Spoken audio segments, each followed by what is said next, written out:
Hello and welcome to a new video. Today we're going to take a look at the best teams for the Most League Premier Cup. This cup is going to be available for 1 week, and it's interesting because it's not on PvPoke currently. Like, there's no rankings on PvPoke, so I had to kind of calculate those rankings myself. We're going to take a look at this today here as well as 10 teams I was able to come up with a focus on buffed Pokemon. So stay tuned for that. And yeah, of course, if you enjoy those videos, of course, it's going to be the interlude season, so it's not about like climbing a lot or anything like this. But still, if you want to support the channel, feel free to subscribe to this one. It is free and helps me out a ton. So let's take a look at the meta first. I'm really taking a look at the metas of, those kind of new metas, at least for a while, because they're usually out for you available on PvPoke, so I don't really show them as often. But this is now calculated with the restrictions. It is not as good as the PvPoke rankings themselves, though. But this is the current rankings. You're gonna see a few Pokemon that got a little bit of a buff this season, like the Hydreigon at number 7.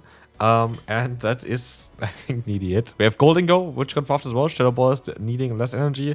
We have actually Titan as well at 18, which is interesting. We have Tyranta with the Dragon Breath. So Power Snow, Everluck as well, a little bit higher up. So there are a few Pokemon that got a bit buffed. But the core meta is going to be Florges and Metagross. That's something that you have to kind of keep in mind. Those two Pokemon are going to be absolutely dominating this meta. And that is something you just really need to focus on, because you either want to join them or you want to beat them. And today we want to take a look at, both kind of variants to play, and let's move on to team number 1. We're going to have a team that definitely joins them. We have Florges, Metagross core, together with the Magdazone in the back. This is quite an uninspired team, I would say. It's a team that is just good, and that is something that I just try to aim for. I just want to have a team that works for you, and this is one of the strongest teams that you can run. Here, by the way, the ranking itself as well, this is the best I could have really done. I just kind of picked up the 20 Pokemon that I expect the most for this meta and put them into this list here, so we can see kind of what is going to be difficult or not.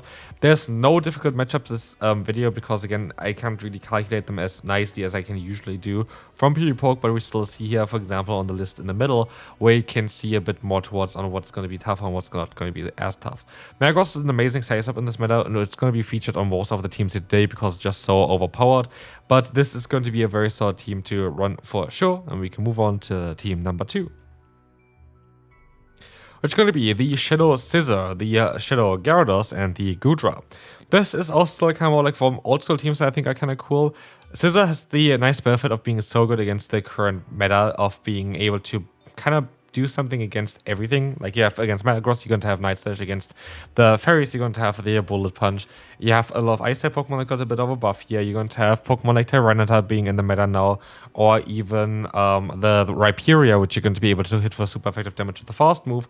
So I feel like that Scizor actually has quite a lot of play in this meta, as a very nice neutral Pokemon.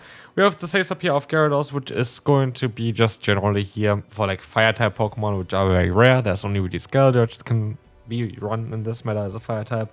And then the Goodra in the back here, which is actually having kind of a cool potential with the option to go for a Draco Media against Pokemon. As well as here, Gyarados as well as it says up, trying to bait out fairy type Pokemon as your lead can deal with them, and then trying to set up the Goodra for endgame. You can use different kind of Dragon type Pokemon in the back. This would work out the same kind of way. As you have now Hydreigon, the Metagross, as well as the Gholdengo as the next team. We're going to have here the Hydreigon in the lead. We have the Metagross as a safe-up and the Gholdengo in the back as a closer. It's again here with Hydreigon being buffed now. This Pokemon was actually very solid last season as well. It's a very good Pokemon here in the meta. It's going to be one of the few Pokemon that can break apart actually other Dragon type Pokemon, as well as the Metagross, thanks to the Dark type coverage, as well as the resistance to the fast move of Metagross, which makes the Hydreigon actually a very nice pick for this meta, and definitely something I would want to take a look at as well. I have actually a very good one as well as the Shadow one, but I have a normal Hydreigon that I will take a look at for this meta as well. I think it's going to be a good Pokemon to run, and we can move on to team number 4.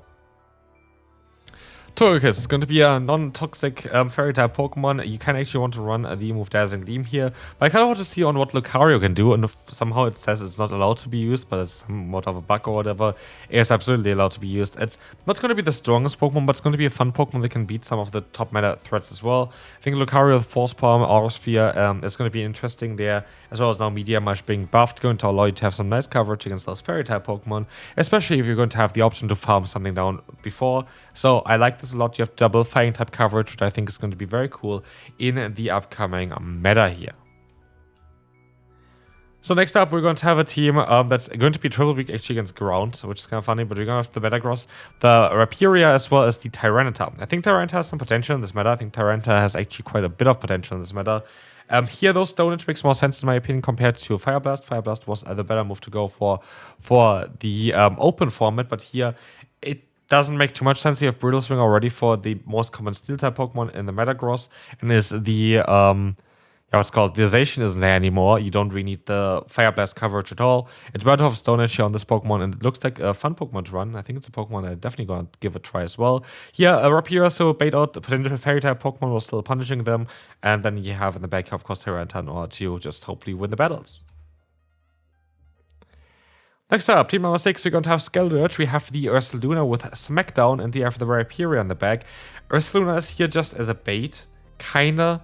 I just wanted to try out Ursaluna with Smackdown. Don't get me wrong, it's not the strongest Pokemon ever, but hey, it might be cool against Gyarados to bait them out, but for that I would have needed maybe even a better lead for that. You could go ahead and go for something like the Magnezone on the lead, but then you're going to be weak to fighting, so Metagross might be even the stronger Pokemon, but this is the thing as well.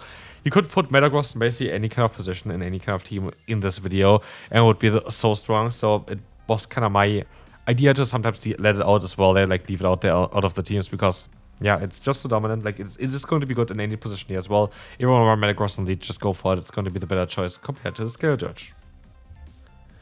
But again, we're going to have here this season of fun, the interlude season, where you don't have to try hard as much. But yeah, we're going to have an interesting team as well of Primarina and Powdon Core. This is actually kind of funny because Powdon is shown as one of the stronger Pokemon for this meta, just because on how well it's timing-wise and matches up against the Metagross. Actually going to be able to win against most of the times. It's actually here like the what we see is, I think it's basically when you bait first with a Weather Ball, they gonna give you a shield and then you outspeed them and just knock them out straight away. That's why it looks so good in the Metagross matchup. It's not going to be that good in general, but yeah, just Hip Out on itself is going to be a cool Pokemon to run in this meta. I think it's going to be a fun one. And we can move on to team number 8. Which is going to be King Gambit. We have the Florges as well as the Togekiss, and this is going to be a team that is absolutely interesting. I want to have a coverage here for fighting as well as ground for my back there, so that's why Togekiss is so important. Florges is just the glue in between. Florges has some potential, at least against a lot of the Pokemon that yeah, Togekiss also doesn't really want to face. It's just here to bait out Pokemon, basically. Goldengo is not really the biggest issue, as you have King Gambit, which is actually quite solid against it. Magnezone can be a bit of an issue. Metagross, also not really. King Gambit is going to be fine there against it as well. So I think it's a fun team. I think it's a team that should work out quite well as well. And I would recommend you to try out this team. I think King Gambit is a cool Pokemon. Alright, team number 9. We're going to have just more of a standard team. We have the Dragonite, we have the double Steel Core. This is something that has been very good in this meta in like forever, literally since the beginning of this meta. Yeah, Dragonite double Steel has been very solid. Here now with Metagross Say-Up is just such a no-brainer. It's such a no-brainer in this battle. The Say-Up of Metagross has basically next to no answers, and this is why like everybody will be using this Pokemon as well in this category. But here in the back we're going to have Goldengo, which is actually a good answer to Gold. Actually, it's not even the best answer to Metagross either. And then we're going to have the Magnezone, which actually like even a little bit more there. Magnezone I think has a lot more potential in certain matchups that you maybe can struggle with otherwise. So yeah, it is kind of a classic line here. It's a very classic line. And we can move on to the final team for today. It's going to be the Titan, the Gyarados, as well as the Excadrill, and this is going to be, again, just a kleiner classic team, but with the Titan, a Pokemon that got a ginormous buff here in Powder Snow, Avalanche, Superpower. Like, that's a very solid moveset there for this Pokemon. You see it's actually running Avalanche, doesn't run the Icicle Spear, which also would learn now. It's just for the extra damage, which I think is kind of fair. But yeah, this is going to be it for this video now. I hope you enjoyed it. If you did, feel free to leave a like, subscribe to the channel, and I will see you then tomorrow. Bye bye.